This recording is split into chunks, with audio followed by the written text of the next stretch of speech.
Hello and welcome to the Touchline. My name is Oarabiledi Poko, the show that speaks about everything that has to do with your English Premier League as well as any other international football news.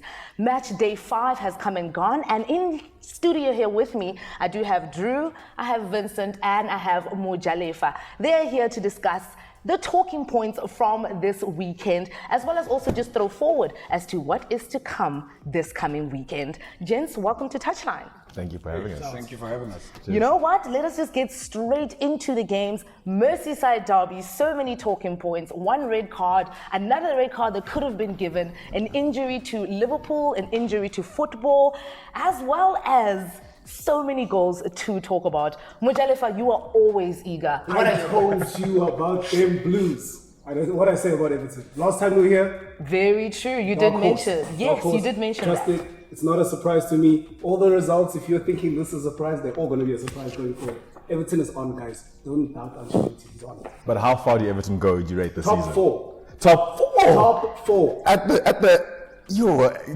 do you sacrifice? If I let you two carry on with this conversation, we're never going to ever discuss the Merseyside Derby. Let's just get into some of the goals. I mean, the fact that it was a 2-2 draw, some of the things were overshadowed. Going to you, Drew, looking at Mo Salah's goal, how amazing was that one? How great was he? Just to hit it first time. Oh, I don't like this team.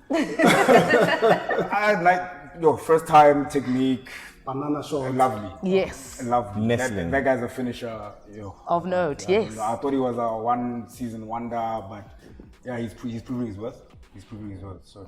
And all the other ones, I mean, equalizers such as Dominic Calvert-Lewin. Yes. On again. Yes. On again. As Not a usual. mistake. Yeah, but I think Everton was lucky. Pickford should have been off. Very true. Quickly. Speaking about that Pickford, how did you view it? What was your problem with what he did? Because there's so many talking points. Was it reckless? Was it intentional? Was it because the offside had already been given, hence that was not put into the conversation? It was reckless. Yeah. But at the same time, if you're going to speak about the offside being given, Richarlison got sent off after the whistle was blown. So, and there was an article that came out that said that the VAR didn't know that you could send somebody off after they've been called for offside. So, Another talking point yeah, for VAR. so I don't know if what those guys are reading, if they're reading the news or if they're reading the articles in refereeing. But we don't know about that. Vincent, it was shambles. What was your take? What did you see? And looking at it now, there is no retrospective ban with regards to Jordan Pickford, so he's gotten away with it. When you look at that and looking at how Van Dijk is out now for months, what does that mean now to Liverpool? So listen, I think everybody knows that you have your best players at Liverpool, but you know that Virgil van Dijk is your most important player. And you put, Alisson on the sidelines. Now you're putting Virgil on the sidelines. That's an important part of your spine that essentially you've lost for the first couple of games, is essentially when you actually need to start gathering momentum. Yes. I think my issue is the argument of the whole retrospective bans thing, because why? And this isn't me hating Liverpool or me disliking Liverpool, but for me, there's certain teams that when something, perhaps a little bit, that's maybe the one place that you and I can meet each other. Yeah. But there's certain things that where a certain team, when something happens to a certain team, then all of a sudden now we need to start a whole brouhaha. That's true. Oh my God. No, that is very it's not a victim mentality. I want to go back to 2013, okay? Victim. I'm asking a question. Let's let him have his say. Yes. In 2012, 2013, when Ramsey broke his leg, that was the third broken leg that Arsenal had endured in the past 2 seasons. There was Ramsey, there was Edu, and there was, I think there was it Jack? There we go, someone. So why is, and we had those questions of retrospective bans then. Why is it now when it happens to Liverpool, like why must now we talk got a red card though for that Ramsey thing. Yes. He got a red card. You don't need a retrospective ban if you've already been a red card. Okay, and it wasn't a violent conduct. It's reckless, you got a red card. So then what, I'm going to let you argue the questions. That is fair.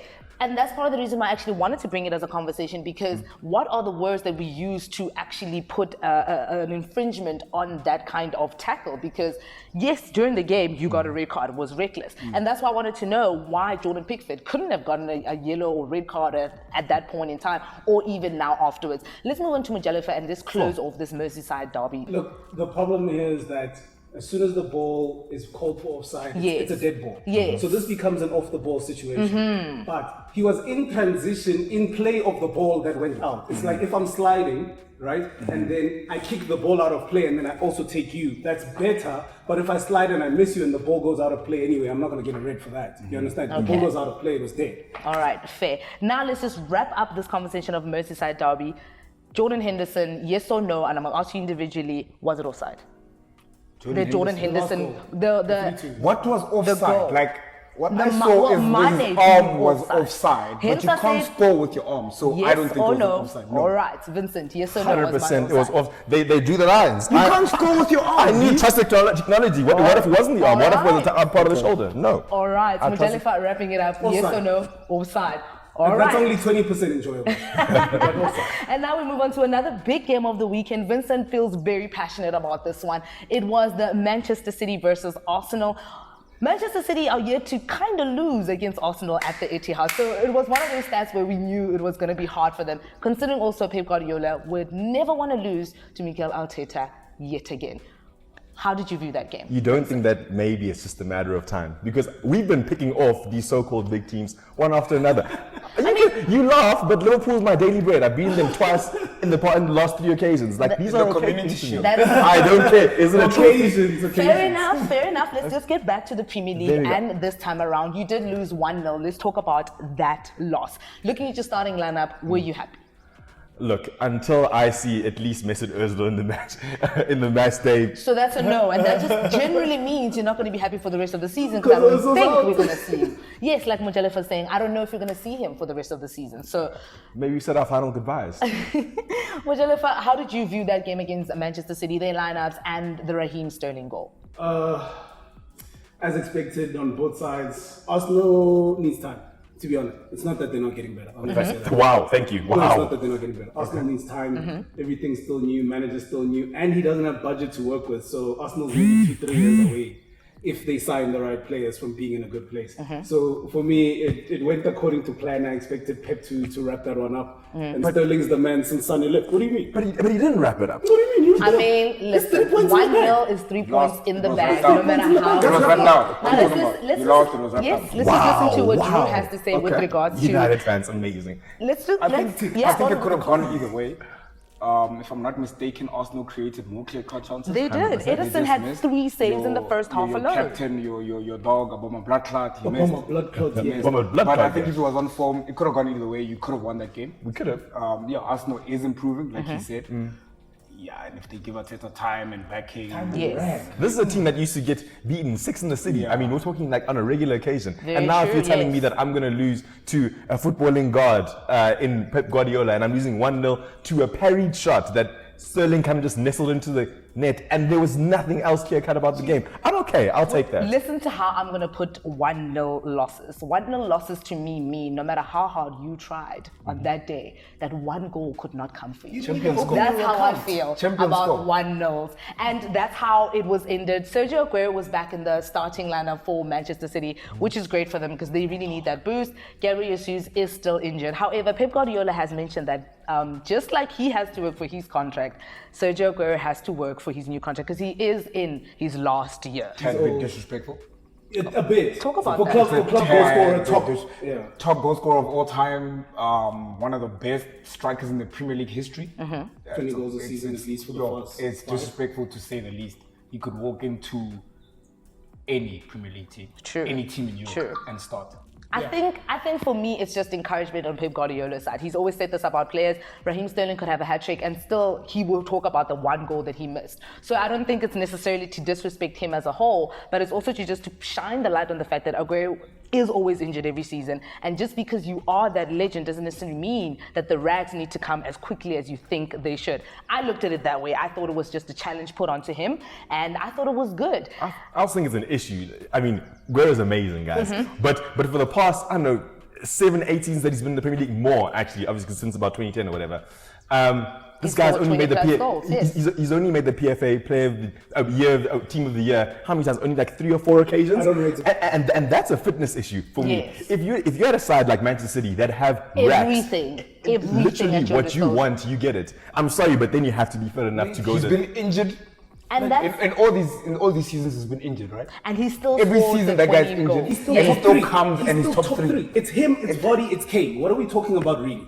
I mean, that doesn't mean that you don't need extra encouragement. I mean, I don't think that it's a wrong thing that he said. I didn't see anything wrong in what he was saying, because I do want to feel that some people do get comfortable. We're talking about Merseyside Ozil, who didn't even make an Arsenal side. I want to believe that he's a bit too comfortable too. I have not seen anything on his side to say, I'm fighting to be in that team. I want this, that, and that is going wrong. So You have to I'm let not- me take it, you've been. I'm fine. Okay, fair enough. so let's just to wrap up this conversation about Man City and Arsenal. Mojale, final thoughts. My chat is very simple. We all have KPIs at work, you understand? What are Aguero's KPIs? Is he meeting them? He's scoring goals, isn't he? And not only is he scoring goals, he's scoring goals at a faster rate than almost everybody else in the Premier League. His only competition is Vardy and Kane. So, And Aubameyang. and Obama blood clot, yeah. How dare you, My actually. apologies. Fair My enough. apologies. All right. I didn't realize it was going to be yours up until very early. All right, okay, So thank that's you my so chat. much, I don't understand Mojale. why the... You The know, difference with Aguero is he's winning trophies. The rest aren't. yes. Fair enough. And you actually mentioned Which strikers are they talking another about? player that I wanted to Vardy, get Kane, into. and Obama Clark. It's Mariano winning trophies. What Ooh, trophy? One trophy. wait, let's let's calm ourselves down. Let us enough. just bring it down a notch a little bit. We're going to have this discussion, and now we're moving on to Tottenham and West Ham. You mentioned Harry Kane, and I wanted to talk about him immediately because Tottenham, already 60 minutes into the game, they were already 3-0 up, Son scoring, Harry Kane scoring the other two. What do you think happened? Bottle FC. Also, They bottled it. Top Bottled scorer. it. I mean, were there any talking points? Anybody you can, point to and say, you know what, you did not do the things that you meant to do? Because, I mean, there were some individual mistakes that we could look at and point at and go, I'll run with that. Bale should have scored, but I think after At they that conceded time, the first goal, then they panicked. Yeah. Then Sanchez scored the Own own goal. goal, and then they lost their heads. And then Lanzini, wow, goosebumps. True. How, Vincent, how did you see Bale's couple of minutes on the field? Look, Bale did maybe like one good thing, and that was the run into the goal. Every other position, he was actually losing the ball. I don't know if you guys saw the compilations as well today. He was losing the ball, terrible pass, and I just think that he's just not match fit enough. Yeah. But also, I also need to blame it on the nature. What does Mourinho always talk about? Football heritage, the nature of the Of the fixture. game, yeah. West Ham versus West Ham versus Tottenham. I was actually watching that All or Nothing documentary with their Tottenham first one, game. Tottenham one. First game, Tottenham versus West Ham, Yes. and they just managed to get over the hurdle in that 3-2 game. Yeah. And for me, when it got to the 3-2, you're almost crying out that footballing moment, and you almost knew that West Ham were going to go and steal it. Very true. Mojale, your thoughts on the game? I enjoy very much what Jose is doing with Harry and Son from a tactical perspective, because he's essentially deployed Harry as a trequartista. He's playing him just in front of the midfield. Harry makes the late run into the box, so your boy Son can make those. Yes, And he's just hugging. Take the defenders Hug with a him. touchline, middle channel. Look for that guy. Yes. It's dealing everybody We right have now. to agree that just past Kevin De Bruyne as one of the best passes, Harry Kane is having a Kane is beautiful a passer. magnificent He has Harry a Kane well-educated has grown right in foot. his game, and I actually wanted to talk about the fact that he is now contributing with the assists, because that's something that he didn't have in his game. But then also looking at Tottenham overall, they mentioned how Son and Kane are linking up. Who else can Mourinho bring now into that fold? Because you can't have just those two players trying to haul everybody out. You have the likes of Lucas Moura, the likes of Dele Alli, who is clearly not a favorite right now, and so many others. Heavy Winks needs to come into play. Looking at that team, who can now get into that structure? There's a specialized Mourinho player. That's what I'm saying. And He needs to find him. Enrique. and if you're not going to turn into that Mourinho player on the first day, Yeah. you're not going to make it. Fair. I don't think Højbjerg is better than Winks, but But Højbjerg is a grafter. He he's a does what he's Mourinho- told. Yes. He's a Mourinho player. Yes. Yeah. But the forward line, I think Moura is going to have a very difficult time. Yeah. Dele Alli is going to have a very difficult time, because once Bale comes up to speed, Full steam, yeah. it's Bale, Kane, and Son up front. All right. 100%. In Yeah. the midfield, I still don't think he rates Ndombele. Ndombele doesn't seem to be doing the things. He's not taking up the challenge. Like you said with Aguero, when your manager speaks a certain way about you, it Yeah. could be to To motivate encourage you. But With there his are case, I certain think it players- just brings him back into his shell. You understand? There Yeah. are certain players that need it's man management. Yes. You know certain players, I can tell this guy shit, and it's going to motivate him. But certain players, you need an arm around him. Look, you're very good. You're doing well. Yeah. Yes, you need to sweet talk him into these Mourinho conversations. only has He only has the one game. That is very true. Now let's move on to another team that bottled it up. I'm so scared to talk about this team because this is my team that had a 2-0 lead thanks to Timo Werner goals within the first half. And Danny Ings managed to pull one back just before halftime. That is the Chelsea and Southampton game. I think I will start with you. What's FC? It's the same motto. Everything. No, what happened in that game? I can tell you, listen, we started off, Timo Werner got his first goal, Timo Werner got About his second that time, goal, by the way. Havertz got caught on the ball, the 2-1, and then we came back, unfortunately, Zuma and Kepa's going to get the blame, as usual. Zuma tried to slot in a ball, Kepa knew he was going to put in legit, it was going to be a penalty. He pulled out, there was a goal scramble. The third one I didn't want to talk about. I really do not even want to talk about because that is the one that made me even more mad. Even more mad. That was the summary of the game. This season, Chelsea's like literally that is. Jennifer, you were saying yes. Also, there's no ways that Kepa would have gotten a red card for that because he could have got to the ball first. You see, that's the thing though. Hence I'm saying that either way, it was going to be his fault. But it's decision making. It doesn't matter. A goalkeeper is supposed to be one of the most decisive decision makers in the team, and that guy is consistently making bad decisions. Yes. And that's what I'm saying. It didn't even matter. Even if he had got to the ball, we still were going to blame him anyway. There's 3 or 4 other errors that took place. Here's my issue though. The problem starts with whoever passed the ball first, and we always somehow forget that factor. Fair enough. And that's what I'm saying. At this point in time, yes, Kepa backed out, but he backed out of a ball he was never going to get anyway. So question. And that's where the problem starts. So this time the pass was Kurt Zuma. Last time was Thiago Silva. Who is going to be the bad passer next time? I don't think he instills confidence in his defense. 100%. Fair enough. Okay. Yes, Not sure. Yes. Yeah, look, Frank Lampard also needs time. It's unfortunate, but he does. I'm sorry about your team. There's really not much you can do. I'm okay, you're wearing the menu. Yeah, there's really not much we can do there with the defense because they keep making weird individual errors. And it's individual errors. And like, if a person slips, what can you do about that? Like, and then, you know what I mean? So it becomes very tricky to be mad at the coach. I'll tell you this though, I'd rather have Zuma's mistakes than the ones that I'm seeing on the red side. I agree. At this point in time, I really do look at Kurt Zuma and I say, I'm okay. I know you're going to be the centre back, and at this point in time, you need another one where you can trust too, because I feel like he too is so used to Thiago Silva now as well. I think he's just used to that partnership. So the minute they break that up, and he has to now get used to the fact that we have Champions League now. But where's the trust and that's going to happen. Where's the trust? They're all worried about Kepa. Okay. That whole defense is worried about Kepa. Yes. Zuma, that pass, if it's Alisson, he's passing that back. He knows Alisson will probably get to that. He knows Alisson will probably clear it, keep his composure. Yeah. Chelsea has faced so many shots, and most of them are goals. Like, that guy doesn't make saves. He doesn't. What is with that guy? Like, where's Frank and making the decision that, listen, I'm taking this guy out of my. I mean, he did one for one cup game, wasn't it? When the new keeper came. What's his name? He's still injured. Is he injured? Hence, he's going to play Champions League. Yes. Yeah. Look, my chat is very simple here. We can look at all we want, but the defensive unit is 4 people usually, and the goalkeeper. Yes. Do you understand? Very true. If somebody gets to a point where they're looking at your goalkeeper in the eyes, there are many mistakes that have been made here. Let us go deep dive at that point. Do you know what I'm saying? Zuma's making individual errors, but. Where's Alonso? Is he back? Alonso makes individual errors. Alonso won't be back for a long time. Azpilicueta sleeps once every 75 minutes, and when he does, it goes to hell for those 2. True. Like, you can look at the cacophony of errors that's coming through that team, and then you eventually go and you look at the Kepa shot and you say he should have gotten to it, but where was it? Like, where was he when that pass was coming? You know what I mean? There's one person actually delivering in that defense, and that's Ben Chilwell. You understand? Ben Chilwell is the guy. Maybe bring back Christensen. But that guy is conceding rubbish goals, guys. No ways. Some of them, yes, you can blame the defense, but some of them, no ways, guys. Okay. No ways. Oh, fair enough. You know what? Let us move on from the Chelsea chat. I think we've gotten everything that we need to. And now we're moving on to one of the highest scoring games of the weekend, Newcastle and Manchester United. It started off a bit shaky for your team there a little bit, that young own goal by Luke Shaw within the first couple of minutes. But however, you guys, I don't want to say that you guys played well, because I don't believe so. It's just that the flurry of goals came in the end. But looking at that goal, your thoughts? You can't blame Luke Shaw for that, but he is rubbish. He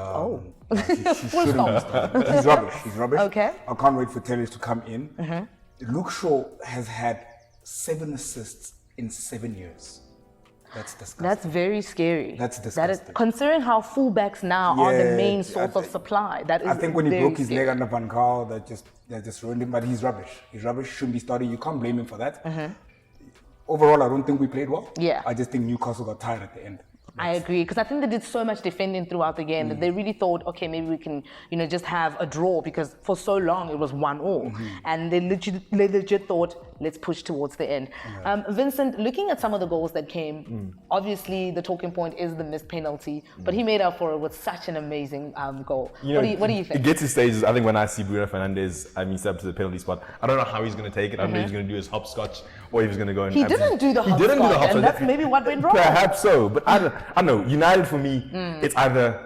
There's no middle ground with you guys. It's either really hot or it's just really cold. It seems somewhat lethargic, I would think, for them for the first 85 minutes.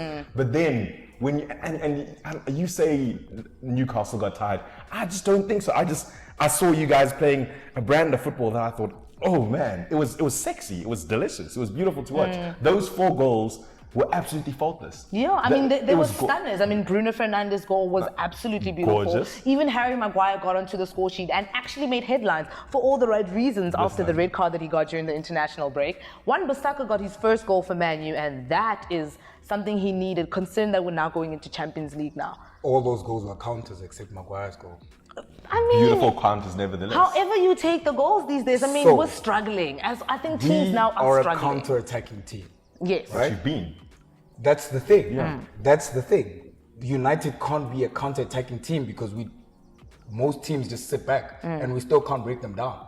People talk about Bruno. Yes, he was good when he came through. Yeah. But people know him now. People know how he plays. People know he's a risk taker. People know that he's gonna play that reckless pass. Sometimes it comes off, sometimes it doesn't.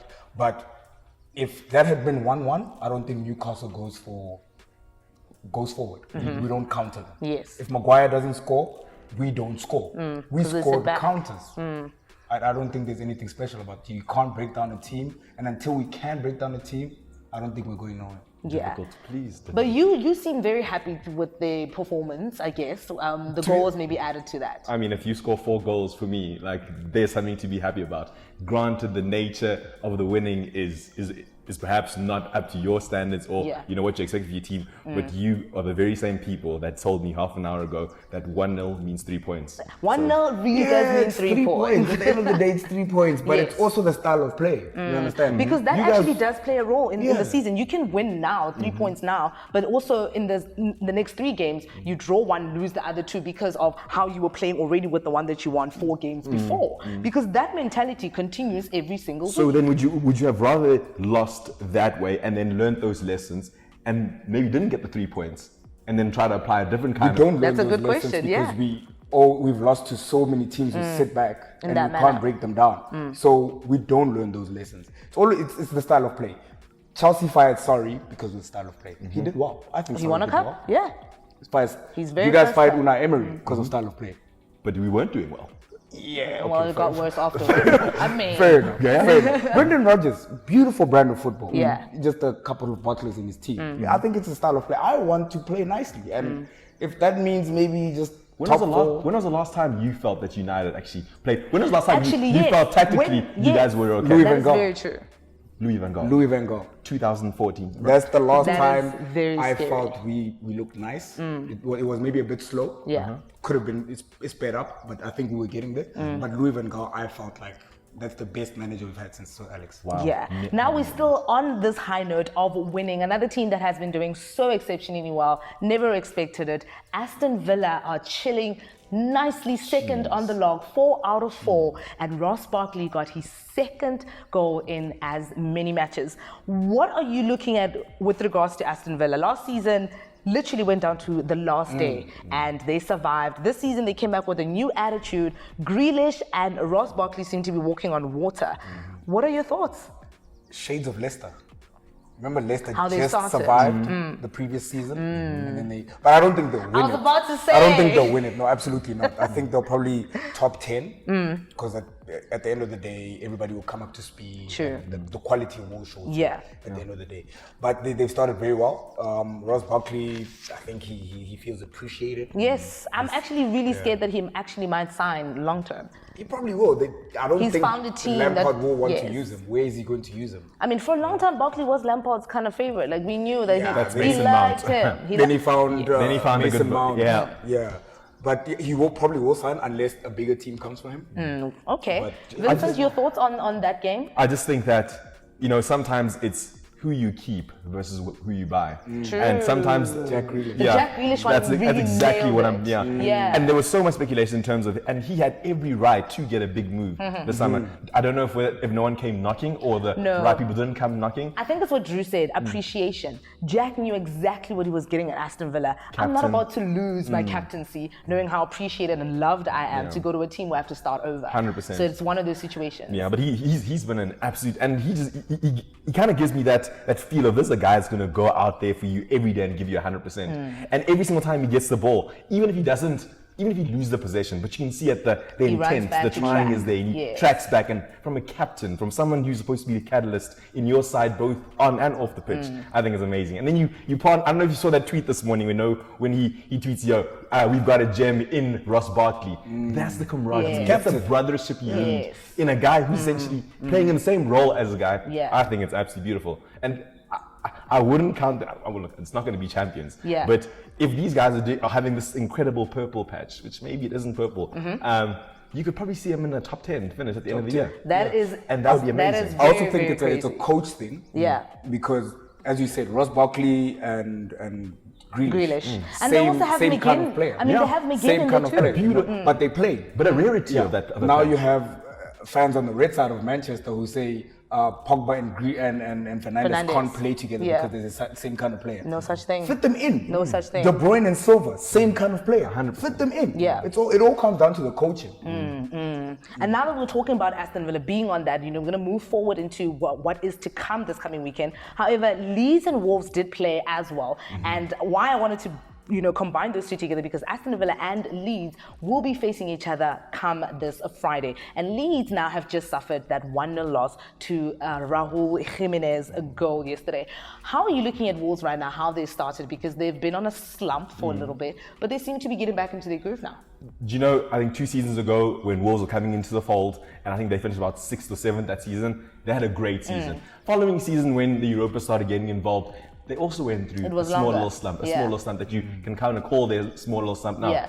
But everything equalizes, halfway through the season. That's why, you can never ever make a call in the first 2-3 months, because teams actually start gathering momentum. Teams As start they keep going. As they keep going. So I'm not at all worried about. I think Wolves will be there and thereabouts. Yeah. I just, I And think Leeds, how do you see Leeds right now? Bielsa ball is absolutely beautiful. I'm not worried about And you? Leeds. Leeds? I'm not worried about Leeds at all. At all. They'll be safe. Yeah.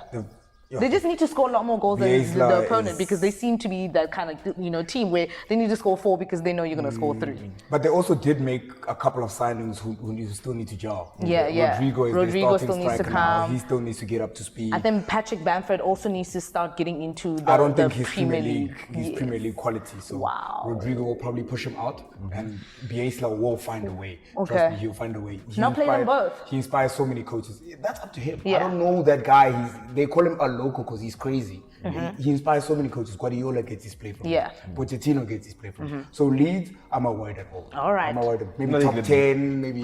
They comfortably make it. Okay. But I think for the Premier defense, League, though, they're the amazing. defense though needs to, because you can't keep outscoring teams. That's not how the Premier League works. They're no Sheffield. We don't do that. They're no Sheffield. We but, do not do but that. what they do have is they have something better than Sheffield in an offensive way, So it just depends on, what are you willing to give away to go and have that. So Okay. So just to wrap up the show, I'm going to ask you, Aston Villa or Leeds, you say whichever one you think is going to win, or you're going to say draw. No debates, no telling me your grandmother loves them, nothing like that. We're going to do this quick, simple, and I'm going to start with you, Vincent. So, Aston Villa, Leeds. Aston Villa, All right, West Ham, Man City. Man City, Fulham, Crystal Palace. Crystal Palace, Man U, Chelsea.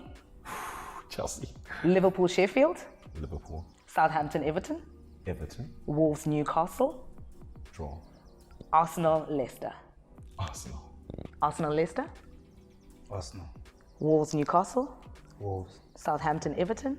Everton, Liverpool, Sheffield United. Liverpool, Manchester United versus Chelsea. Chelsea, What? Whoa! Fulham versus Crystal Palace. Palace, West Ham versus Man City. City, Aston Villa versus Leeds. Leeds, And that is it for the Touchline. Thank you so much, gentlemen, for joining me on this couch here today. We look forward to all the Premier League games that are yet to come, all the international breaks that are yet to come. Match day 6 starts this coming Friday. I am Lady Poko for the Touchline. Until next time, we're out. Cheers.